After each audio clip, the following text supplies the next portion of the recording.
A conflict, it seems, without end. Millions already displaced.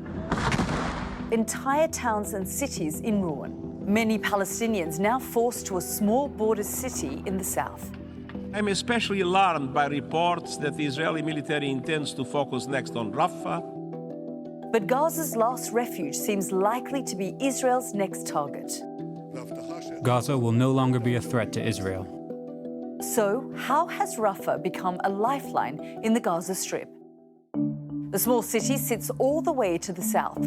After Hamas's attack on October the 7th, the IDF called for more than 1 million people north of the Wadi Gaza bridge to relocate. We urge all residents of northern Gaza and Gaza City to temporarily relocate south. Israel mobilized. Airstrikes began. By November, as Israel pushed in from the north, in Rafah, the crossing with Egypt was briefly opened.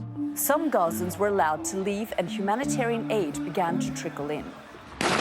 Meanwhile, Israel's operation in Gaza continued to move downward. By December, the IDF had ordered more evacuations in the south of the Strip. It once again sent millions even further south, now to Khan Yunis, on the edge of the conflict and towards Rafah.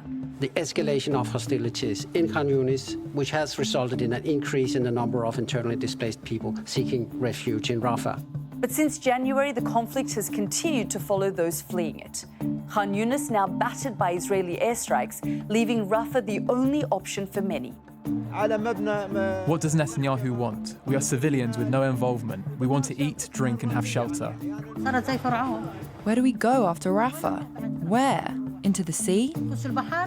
Huge numbers of people now live in tents, with nowhere else to go. An attack there would be devastating.